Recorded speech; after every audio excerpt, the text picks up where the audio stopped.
हम लोग कंटिन्यू कर रहे हैं mind of boric repertory. Mind किसी भी रिपर्टरी का हो, रूब्रिक वही रहने वाले हैं, इसलिए ये कोई फर्क की बात नहीं है कि either it is boric repertory और कंप्लीट और कैंट या फाटक या कोई भी। जो वर्ड्स हैं हमें उनको समझना है, उन्हें अंडरस्टैंड करना है। वर्ड को समझ लिया तो हम उसको किसी भी रिपर्टरी से उठा करके यूज कर सकते हैं। इसी सीक्वेंस में नेक्स्ट जो रूब्रिक है हमारे सामने, दैट इज हिस्टीरिया। आज हम हिस्टीरिया को समझेंगे और क्या होता है, कैसे इसका यूज करना है, किन किन कंडीशंस को हम हिस्टीरिया मान सकते हैं, सब कुछ इसमें आने वाला है। ठीक है, बहुत इंपॉर्टेंट है। हिस्टीरिया के बाद में दूसरे रूब्रिक भी होंगे। हिस्टीरिया को थोड़ा सा डिटेल से अपन लेने वाले हैं। आप में से कोई जानता है हिस्टीरिया क्या होता है? Not only as a rubric but as a disease also. क्योंकि रूब्रिक ठीक है, लेकिन डिजीज के रूप में भी हिस्टीरिया क्या है ये अगर हमें मालूम होता है तो अच्छी बात है ना।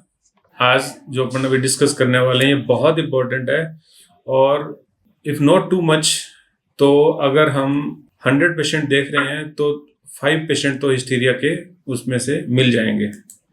ठीक है, तो इसलिए हिस्टीरिया को अंडरस्टैंड करना बहुत जरूरी है। ठीक है, हिस्टीरिया की डिफरेंट डेफिनेशंस हैं, इसके अपना पूरा वो है। बहुत ज्यादा डिटेल में नहीं जाएंगे, लेकिन जितना मैं आपको बता दूंगा वो आपको प्रैक्टिस में एनफ से भी ज्यादा हो जाएगा। तो hysteria is ungovernable emotional excess. Words को देखो आप, अनगवर्नेबल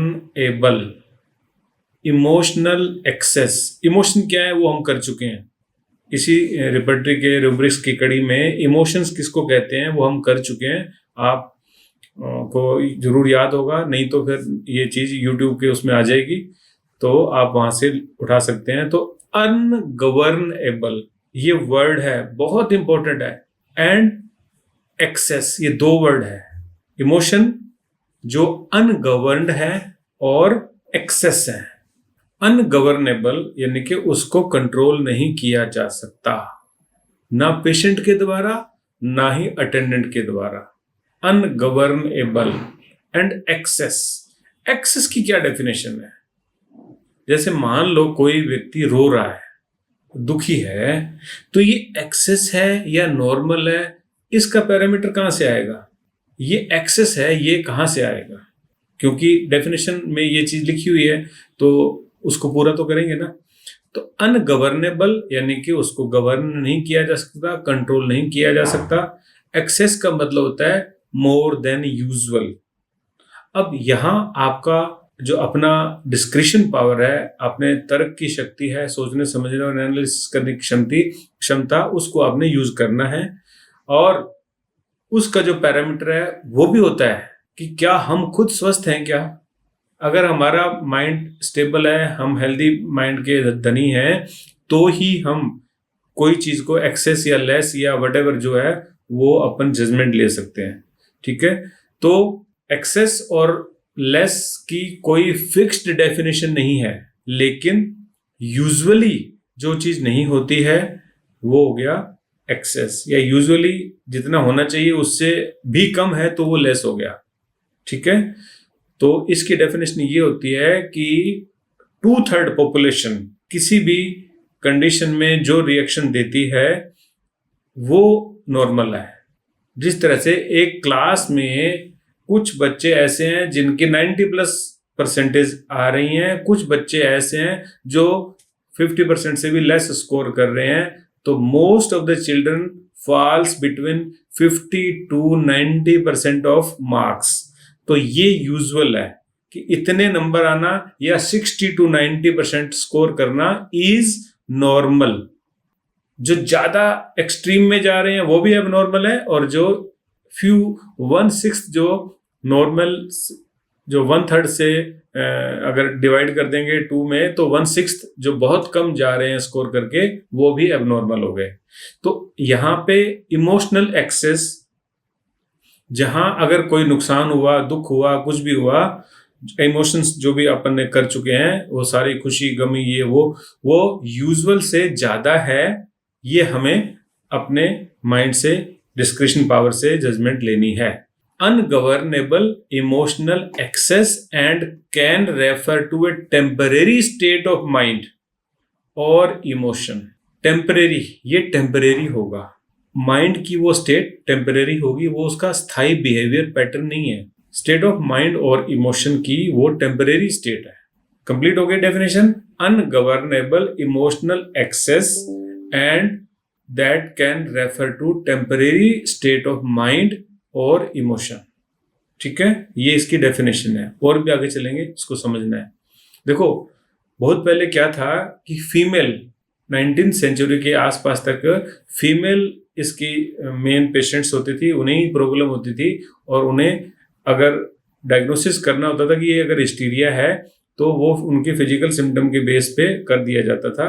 और हिस्टीरिया को साइकोलॉजिकल या मेंटल इलनेस ना मान के एक फिजिकल इलनेस ऑफ वुमेन माना जाता था, क्योंकि उसके आगे बताऊंगा साइन और सिम्टम्स जो हैं वो फिजिकल प्लेन पे ही अपीयर होते हैं।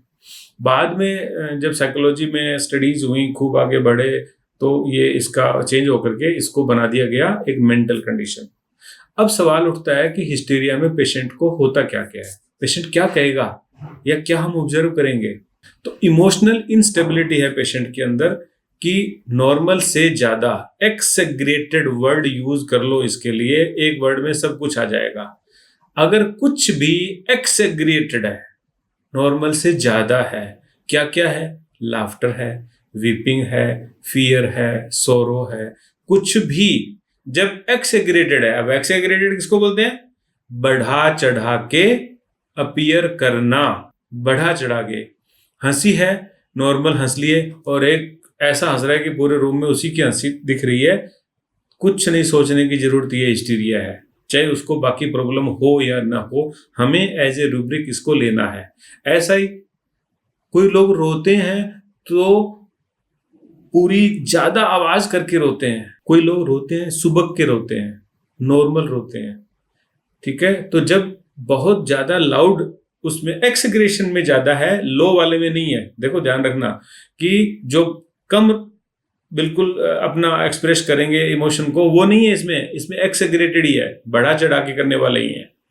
ठीक है, तो इमोशन का वो पार्ट जो एवरेज से ज्यादा हो जाए। इमोशनल इंस्टेबिलिटी है उनके अंदर, लाफ्टर है, वीपिंग है, फियर है, कुछ भी इमोशन है वो बढ़ा चढ़ा के दिया हुआ है। और क्या क्या होता है? फिट्स हैं, बेहोश हो जाते हैं पेशेंट्स। आज ही मेरे पास पेशेंट आई थी, क्या था उनको? इरेक्टेशंस थी, डकारें आ रही थी, एक के बाद एक के बाद एक। अरे भाई, इतनी जोर जोर से यही डकारें हैं, लाउड भी थी और डकारें आ रही थी और रेस्टलेस थी, बहुत बेचैन थी, इधर जा रही थी उधर जा रही थी, बैठा नहीं जा रहा, घबराहट हो रही है, ये हो रहा है वो हो रहा है। तो खूब इतना बड़ा पुलिंदा बना के लेके आए थे वो अपने डॉक्यूमेंट्स, ये वो। इन्वेस्टिगेशंस में कुछ नहीं आता। ठीक है, फेंट हो जाते हैं पेशेंट, बेहोश हो जाते हैं, फिट्स पड़ जाते हैं, कन्वर्जेंस हो जाते हैं उनको। पेशेंट बोलेगा कि मुझे तो याद ही कुछ नहीं है, एमेंसिया। ठीक है, ये या कुछ भी अनयूजुअल बिहेवियर हो सकता है पेशेंट का। ठीक है, तो ये क्या हो गए? ये सारी की सारी चीजें somatic form of the mental illness है, यानी कि शरीर के ऊपर दिखने वाली वो चेंजेस हैं जो सोमेटिक हैं और माइंड की वजह से या स्ट्रेस की वजह से होती है। ठीक है, तो अब मॉडर्न व्यू में ये एक साइकोलॉजिकल या साइकेट्रिक इलनेस है। ठीक है, तो ये एक डेफिनेशन हुई। अब इसको समझने के लिए आजकल जो मॉडर्न जो साइकेट्री है वो इसको हिस्टीरिया नहीं बोलती है। वो नहीं कहेंगे कि ये हिस्टीरिया नाम की कोई चीज है, जैसे आजकल अस्थमा भी नहीं बोलते ना, सीओपीडी कहने लग गए। ऐसे ही इसको क्या बोलते हैं? Conversion disorder. तो हम एक रूब्रिक के साथ साथ एक इलनेस को भी अंडरस्टैंड कर रहे हैं। Conversion disorder. कन्वर्जन डिसऑर्डर में क्या होता है? फंक्शनल न्यूरोलॉजिकल सिम्टम डिसऑर्डर, ये इसका दूसरा नाम है। क्या? Functional neurological symptom disorder. अब ये होता क्या है? ये एक मेंटल हेल्थ कंडीशन है जिसमें पेशेंट का psychological stress is converted into physical symptoms. क्या बोला था? Conversion disorder, functional neurological symptom disorder दूसरा नाम है इसका। और हुआ क्या? Mental health conditions where psychological stress is converted into physical symptoms. जैसे मैंने आपको एग्जांपल दिया ना, आज मेरे पास पेशेंट आई थी, वो तो स्ट्रेस था और सिम्टम आ रहे हैं बॉडी के ऊपर। कैसे कैसे आएंगे? वीकनेस बोलेगा पेशेंट, पैरालिसिस प्रिटेंड करेगा, ट्रेमर्स, मेरे आज के पेशेंट को भी ट्रेमर्स थे, एट टाइम्स रुक रहे थे, फिर पेशेंट का हाथ कांप रहे थे, बोले देखो मेरा हाथ कांप रहा है, फिर रुक रहा था, फिर हाथ कांप रहा था। तो मैं मन ही मन तो समझ गया, और उसके बेटे और वो सब बहुत उसको लेकर के डरे हुए थे, न जाने क्या ही हो गया माँ को और ये वो है। अरे मैंने कहा कुछ नहीं हुआ। फिर उनको मैंने समझाया हाँ, आपको कभी भी ये नहीं कहना कि ये ड्रामा हो रहा है, क्योंकि सच में ड्रामा हो भी नहीं रहा है। पेशेंट को उसके स्ट्रेस की वजह से फिजिकल प्लेन पे सिम्टम्स आ रहे हैं, चाहे वो पैरालिसिस के रूप में हो, चाहे ट्रेमर्स के रूप में हो, चाहे नंबनेस के रूप में हो, लॉस ऑफ विजन के रूप में हो, सोलोइंग में डिफिकल्टी है या स्पीच में डिफिकल्टी है, कुछ भी हो सकता है। सबसे बड़ी बात क्या होगी? रिपोर्ट्स में कुछ नहीं आ रहा है, नो मेडिकल एक्सप्लेनेशन। इनकी कोई भी एक्सप्लेनेशन नहीं है कि ऐसा हो क्यों रहा है। टेस्ट कराओगे बीट वालों नॉर्मल, टेस्ट कराओगे एमआरआई नॉर्मल, टेस्ट कराओगे उसके एंडोस्कोपी कराओगे वो नॉर्मल, लिवर नॉर्मल, ये नॉर्मल। तो पेशेंट को सिम्टम्स क्या फॉल्स है? क्या नहीं, वो है कन्वर्जन डिसऑर्डर, यानी कि हिस्टीरिया की बात कर रहे हैं। हमारे यहाँ हिस्टीरिया लिखा हुआ है, कन्वर्जन डिसऑर्डर नहीं है ना, तो हमें इसको पढ़ना जरूरी है। ठीक है। बैकग्राउंड में you will find psychological stress, trauma या कोई भी कॉन्फ्लिक्ट के रूप में, स्ट्रेस के रूप में कुछ तो कुछ उसकी लाइफ में आपको देखने को मिलेगा। और क्या क्या होगा? पेशेंट बेहोश जरूर हो जाता है, अनकॉन्शियस हो जाएगा, फेंटिंग हो जाएगी। ठीक है, ये सिम्टम्स आएंगे। और पेशेंट झूठ नहीं बोल रहा है, जैसे मैंने आपको कहा, वो फेक नहीं है, उसको फील हो रहा है सच में ऐसा। ठीक है, ये पेशेंट को हम ब्लेम नहीं करेंगे कि तुम ऐसा क्यों कर रहे हो, उसको हो रहा है भाई। ठीक है, तो weakness, paralysis, abnormal muscle movements, twitching, trembling, shortness of breath, dyspnoea. ठीक है, उसको सुन्नपन लगेगी, सेंसेशन नहीं हो रही है, कहीं ये लगेगा, दिख नहीं रहा है, विजन लॉस हो गई, हियरिंग लॉस हो गई। ठीक है ना, तो ये सब चीजें उसको होगी। तो ट्रिगर्स मैंने आपको बता दिए, साइकोलॉजिकल स्ट्रेस होते हैं, और कोई इंजरी, ट्रॉमा या कुछ ना कुछ स्ट्रेसफुल इवेंट लाइफ में हो गया, ये सब कुछ होता है। ठीक है, और क्या क्या? एक तो हो गया हिस्टीरिया को हम आज के दिन में समझेंगे कन्वर्जन डिसऑर्डर के रूप में। दूसरा क्या समझेंगे? सोमेटाइजेशन डिसऑर्डर भी कहते हैं। सोमेटाइजेशन डिसऑर्डर, ये सोमेटिक सिम्टम डिसऑर्डर भी कहलाता है, SSD, सोमेटिक सिम्टम डिसऑर्डर। लगभग वही बात है कि mental health conditions characterized by real unexplained physical symptoms alongside excessive maladaptive thoughts, feeling and behavior related to those symptoms। ये पेशेंट को लगभग वही बात है जो ऊपर बोल चुके हैं। और क्या दिखता है? डिसएसोसिएटिव डिसऑर्डर, यहां डबल एस है, DISSOCIATIV, डिसोसिएटिव डिसऑर्डर। इसमें क्या होता है? Patient feels disconnected from yourself and worlds around you. ठीक है, forget about the time period, events and personal information, भूल जाएगा पेशेंट्स। ठीक है, वो खुद कौन है, आसपास कौन है, वो भूल जाएगा। ठीक है, या पेशेंट को मल्टीपल आइडेंटिटीज हो जाएंगी, पेशेंट को थोड़ा या ज्यादा पेन भी कहीं ना कहीं होता ही है इसके साथ में। ठीक है, जिसको आजकल अपन फाइब्रोमाइल्जिया, एक अम्ब्रेला टर्म है, वो कह के यूज कर लेते हैं। और इसका चौथा पार्ट है, वो है एंजाइटी डिसऑर्डर्स। तो एंजाइटी डिसऑर्डर, एंजाइटी के बारे में सबको पता है ना, स्ट्रेस, एंजाइटी, एंटिसिपेशन, ये सब चीजें। तो दूसरा होगा डिसोसिएटिव डिसऑर्डर, सोमेटाइजेशन डिसऑर्डर और कन्वर्जन डिसऑर्डर। ये तीनों चारों कंडीशंस अलग अलग नामों से लगभग इसी हिस्टीरिया को आजकल जाना पहचाना जाता है। हमारे होम्योपैथी में ये जो डिसऑर्डर हैं सारे के सारे, इनके लिए एक ही टर्म है, वो है हिस्टीरिया। तो हिस्टीरिया क्या हुई? ये एक्सएग्रेटेड सेंसिटिविटी है पेशेंट की। एक्सएग्रेटेड मीन्स बढ़ा चढ़ा के, जैसे मान लो तो हल्का सा कुछ प्रिक हो गया, कील लग गई, कुछ भी हो गया, ओह मार दिया रे, बहुत तेज दर्द हो गया रे, ये एक्सएग्रेटेड पेन हो गया। सेंसिटिविटी उसकी एक्सएग्रेटेड है। अब वो ड्रामा नहीं कर रहा, उसको फील ही ज्यादा हो रहा है। ठीक है, तो हमारी जो दवाइयां प्लेटिना, इग्नेशिया, एसोवेटिडा, ये बहुत शानदार दवाइयां हैं। पल्सेटिला भी आती है इसमें, बहुत वंडर करती है ये दवाइयां। तो आपने हिस्टीरिया को समझा। जो पेशेंट एक्सएग्रेटेड करे, बढ़ा चढ़ा के अपनी चीजें बताए, सफरिंग को बताए, अपने इमोशंस को बताए, अपने सिर्फ इमोशन ही नहीं, सेंसिटिविटी अपने को पता हो जाए, और बहुत ज्यादा सर्दी है भाई, ये भी हिस्टीरिया है। बहुत गर्मी है, आग ही बरस रही है, ये भी हिस्टीरिया है।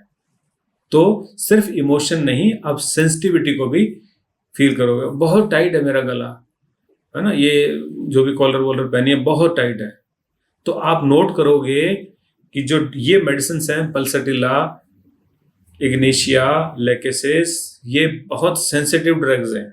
ठीक है, इनके अंदर सेंसिटिविटी बहुत ज्यादा है, तो फिजिकल लेवल पे भी, और साइकोलॉजिकल लेवल पे भी, और इमोशनल लेवल पे भी।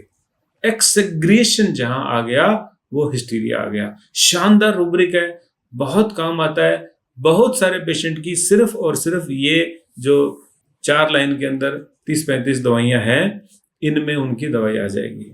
बहुत ही काम का रूब्रिक, मैं बार बार बोल रहा हूँ, इतना प्यारा रिजल्ट मिलता है, पूछने की बात नहीं है। ठीक है, जिसको गर्मी और सर्दी दोनों ज्यादा लगती है, पेशेंट होते हैं ना हमारे, बोले मेरे को तो गर्मी भी बहुत लगती है, सर्दी भी बहुत लगती है, जिसको हम एम्बी थर्मल कहते हैं, ऑल आर हिस्टेरिकल्स। ड्रग्स भी उसमें वही है, पल्सेटिला जैसी दवाइयां हैं उसमें। ठीक है, तो exaggerated sensations, emotions and mental conditions is commonly या क्लबली we can label this as hysteria. Clear? Next rubric है इमेजिनेशन। ठीक है, अब देखो, क्योंकि जो बोरिक रिपर्टरी है ना, बहुत कंपैक्ट है, बहुत कंप्रेस्ड है, तो एक ही लाइन में इमेजिनेशन, फिर डैश करके लिखा हुआ है फैंसीज, कोमा करके लिखा हुआ है हेलुसिनेशंस, फिर कोमा करके लिखा है इल्यूजन्स, फिर लिखा है एक्यूट विविड। अब इन्होंने थोड़ी सी दवाइयां हैं, इतने से उसके अंदर लिख दी है, और इतना काम का है ये रूब्रिक भी। मैं आपको इसकी डिटेल बताने वाला हूं, आप खुश हो जाएंगे, ये पक्का वादा है। तो क्या है? पहला है फैंसीज। फैंसीज क्या होती है? फैंसीज को पहले हिंदी में थोड़ा सा समझ लोगे, फिर आपको आगे की चीजें इजी हो जाएगी। फैंसीज होती है कल्पनाएं। ठीक है, अब मैं डिक्शनरी मीनिंग बोल रहा हूं। Fancies means passing imaginations, whimsical, unusual, playful and unpredictable rather than serious and practical। कल्पनाएं हैं लेकिन इस तरह वाली हैं, प्लेफुल हैं, अनप्रेडिक्टेबल है, और सीरियस नहीं है, वो प्लेफुल है। दुखी अगर हम हो रहे हैं, सीरियस हो रहे हैं, वो फैंसीज नहीं कहलाएंगी। जो एक्साल्टेड वाली है, whimsical है, जो इमेजिनेशन ऐसी जो प्लेफुल हैं, उनको फैंसीज कहते हैं। ठीक है, यानी कि प्लेफुल नोशंस। लेकिन ये डिल्यूजन नहीं है, ये इल्यूजन भी नहीं है। आपको लगा होगा ना ये डिल्यूजन और इल्यूजन हो गया, वो उसके कंट्रोल में है, वो खुद सोच रहा है, कल्पना कर रहा है। रिम झिम बरसता सावन होगा, ऐसा सुंदर अपना जीवन होगा, कोई सॉन्ग है ना ऐसा, ये है फैंसीज। सॉन्ग सुना है ये वाला, रिम झिम बरसता सावन होगा, ये वाला है फैंसीज। ठीक है, क्या हुआ? Passing imaginations, whimsical, unusual, playful and unpredictable rather than serious and practical। रिमझिम बरसता सावन होगा, ऐसा सुंदर अपना जीवन होगा। जो लोग मैरिड है, ऐसा जीवन होता है क्या? ये बिल्कुल प्रैक्टिकल नहीं है, ये बिल्कुल सीरियस नहीं है। ठीक है, क्योंकि अगर सच्चाई पहले बता दोगे तो कोई शादी ही नहीं करेगा। ठीक है, तो ये प्रैक्टिकल नहीं है, ऐसी चीजों को फैंसीज कहते हैं। ठीक है, नेक्स्ट है हेलुसिनेशंस। हेलुसिनेशन क्या होता है? ये तो बहुत बार पढ़ा हुआ है सबने। False sensory perception without any external stimulus is hallucination. Person is perceiving something which does not exist, है ही नहीं वो चीज, तब जो फीलिंग आती है, परसीव करता है, वो हेलुसिनेशन होता है। ठीक है, क्लियर? अब है नेक्स्ट, ये कैसे कैसे होते हैं हेलुसिनेशंस। जितनी हमारी सेंसेशन है ना, जो पांचों सेंसेशंस हैं, वो सभी की सभी के हेलुसिनेशन होते हैं। जैसे ऑडिटरी हेलुसिनेशंस, हमें वॉइसेस सुन रही है, म्यूजिक सुन रहा है, जबकि वो है ही नहीं। ठीक है, सिजोफ्रेनिया में होता है ना ऐसा। विजुअल हेलुसिनेशन, पेशेंट को दिख रही है वो चीजें, जैसे हमारे पीछे कोई आ रहा है, कोई सामने से आ रहा है, ये भूत बात जो लगते हैं ना लोगों को, ये सब चीजें विजुअल हेलुसिनेशंस होती है। एक्चुअली वहां कुछ है ही नहीं, चाहे एनिमल दिखे, लाइट दिखे, पैटर्न्स दिखे, वो जो वहां पे है ही नहीं। ऑल्फैक्टरी हेलुसिनेशंस, स्मेल कर रहा है पेशेंट, स्मोक है, गैस है, रोटन स्मेल है, ये है वो है, जबकि वहां नॉर्मल स्मेल है या है ही नहीं। ठीक है। गस्टेटरी, टेस्ट उसको अजीब सा आता है, पानी पी रहा है लेकिन उसको लगता है कि ये तो मीठा है। पानी मीठा थोड़ी हो सकता है, या ऐसा लगता है कि ये तो जस्ट सैंड लाइक है, कॉपर लाइक है, ये वो, ये हो गए गस्टेटरी हेलुसिनेशंस। टैक्टाइल हेलुसिनेशन, उसको फील हो रहा है, स्किन पे ऐसे लग रहा है चींटियां चल रही हैं, कोई टच कर रहा है, जबकि वहां कुछ है ही नहीं। ये हेलुसिनेशंस जो कि है नहीं, बहुत ही इंपॉर्टेंट मेंटल सिम्टम के रूप में यूज होते हैं। ठीक है, बहुत शानदार रिजल्ट है इनमें से अगर कुछ भी पकड़ में आता है तो। पानी कड़वा लगना, ये वही हो गया। मेटेलिक टेस्ट, ये भी वही हो गया। रिंगिंग सुन रही है, पैथोलॉजिकली कॉज की वजह से है वो नहीं, जो पैथोलॉजी नहीं है तब भी, टिनिटस नहीं है तब भी, वो हमारे लिए इंपॉर्टेंट हो गया। ठीक है, तो ये हेलुसिनेशन 5 तरह के होते हैं। अब सवाल उठता है कि फिर ये इल्यूजन क्या है? इल्यूजन जो है वो मिसपरसेप्शन है, misperception of a real object, misperception of real object. जैसा कि एग्जांपल अभी अपने से कोई दे रहा था ना, कि रोप को वो समझ रहा है कि स्नैक है। ठीक है, डिल्यूजन क्या हुआ? ये इल्यूजन हो गया, हेलुसिनेशन हो गया, डिल्यूजन फिर क्या हो गया? देखो, डेफिनेशन के अंदर जितने वर्ड्स होते हैं ना, वो वर्ड्स बहुत इंपॉर्टेंट होते हैं। 3 वर्ड है इसमें, नोट कर लो। फिक्स्ड है, फिक्स्ड है, टेम्परेरी नहीं है, समझ गए? दूसरा फॉल्स, और तीसरा बिलीफ। समझ रहे हो? फिक्स्ड है, फॉल्स है और बिलीफ है, ये है डिल्यूजन। हटता नहीं है तुरंत, कुछ भी कह दो, समझा दो, कर दो, कुछ भी फर्क नहीं पड़ेगा उसको, जस्टिफाई कितना ही कर दो। ठीक है, इसका मिलता जुलता एक और वर्ड है जो अपन ने शायद कर लिया, फैंसीज वाला। फैंसीज हो गया, क्या था? इमेजिनेशन या डे ड्रीमिंग जैसा हो गया, वो तो सपने ले रहा है वो, रिम झिम बरसता सावन होगा। ठीक है, वो पैथोलॉजिकल नहीं है, उससे कुछ बिगड़ता नहीं है, जबकि डिल्यूजन से उसकी जिंदगी हराम हो जाती है, इल्यूजन से वो बहुत परेशान हो जाता है, फैंसी से परेशान नहीं होता। ये बिल्कुल पैथोलॉजिकल नहीं है, ये विम्सिकल इमेजिनेशन और दिन में सपने देखना जैसा है, डे ड्रीमिंग जैसा है। और hallucinations perception without any stimulus है, चाहे वो देखना हो, सुनना हो, सूंघना हो, टच का हो, कोई सा भी हो। चारों क्लियर हो गए? Illusion, misperception of a real object, delusion, fixed false belief, fancies, day dreaming, और हेलुसिनेशन परसेप्शन विदाउट स्टिमुलस।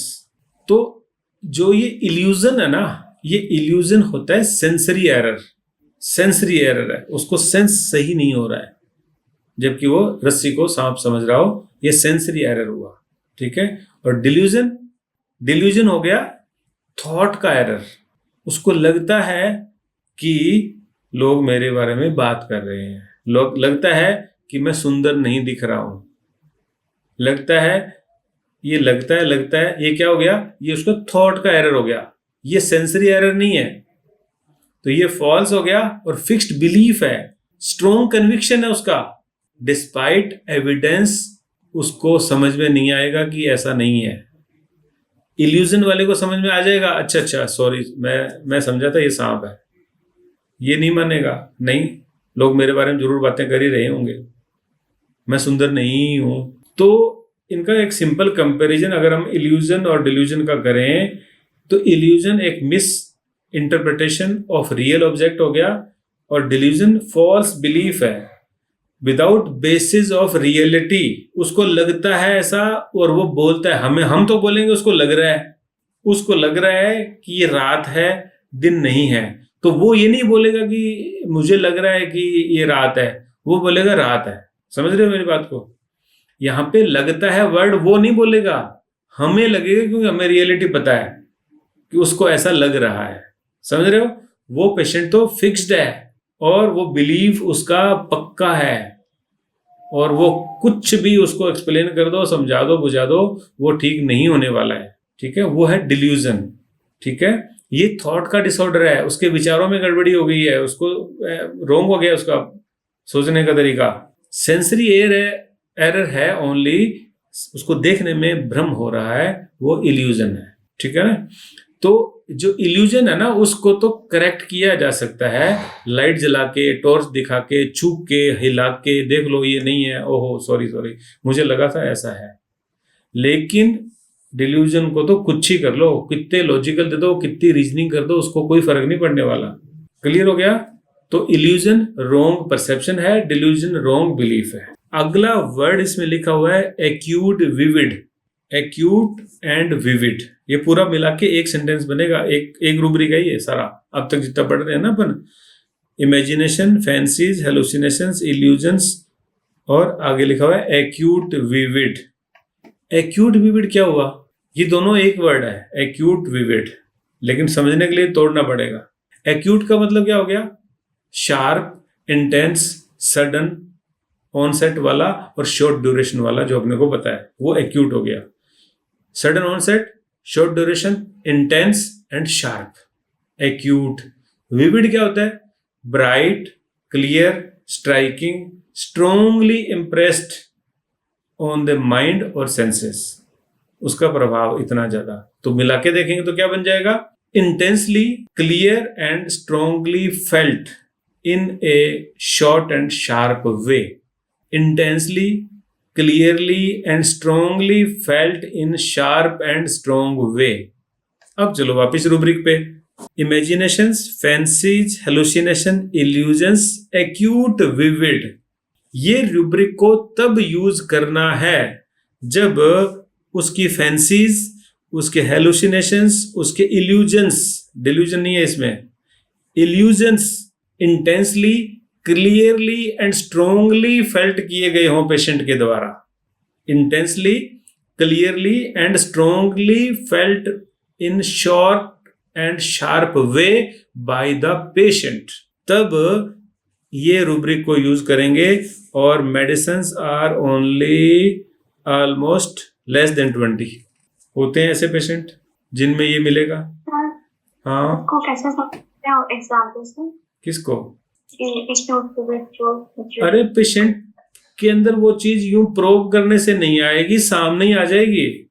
आप देखो, मेंटल सिम्टम्स को जब भी उठाना, आपको ये क्लियर बता देता हूं, पूछ पाछ के करोगे, तुम्हें बताओ कोई बहम है क्या, तुम बताओ तुम्हें कुछ ऐसे विविड थॉट आते हैं क्या, नहीं है कोई फायदा उनसे।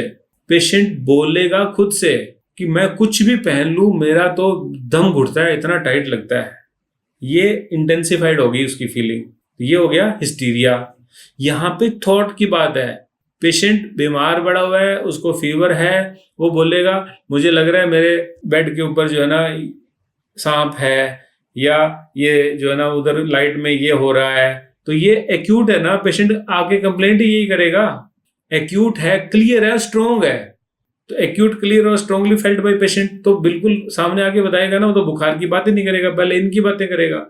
आते ही बोलेगा कि मुझे तो कुछ इन्होंने खिलाया पिलाया, मारने के लिए जहर दिया है, ये वो आगे आने वाली है, कुछ क्लियर हो जाएगी बातें आपको। उसका वो फिक्स्ड परसेप्शन है, वो बिल्कुल क्लियर कट बोल रहा है, तब ये लिया जाएगा। इसका मतलब ये है एक्यूट विविड का।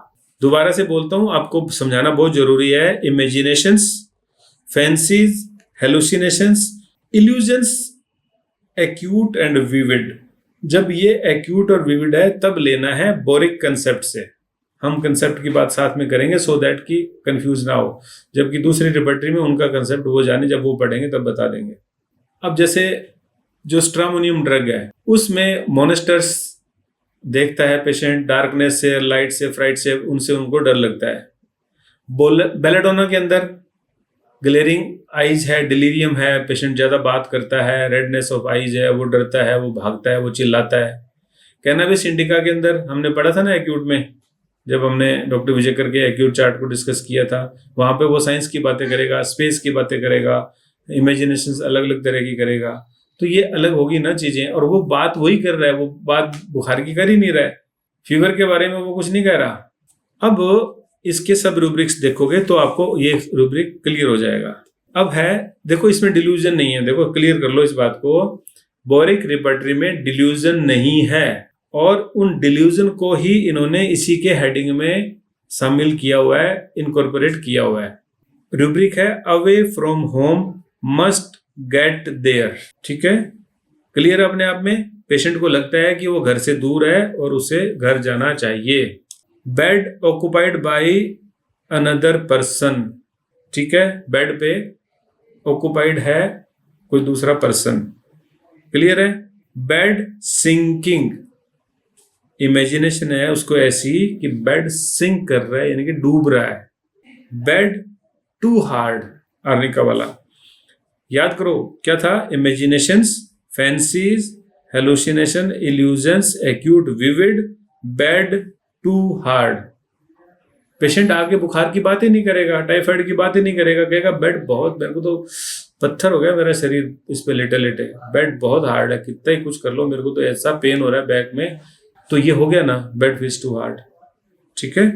बीइंग अब्यूज्ड और क्रिटिसाइज्ड, अब्यूज का मतलब गाली नहीं है, अब्यूज का मतलब एब यूज, उसका यूज गलत ले लिया, ठीक है।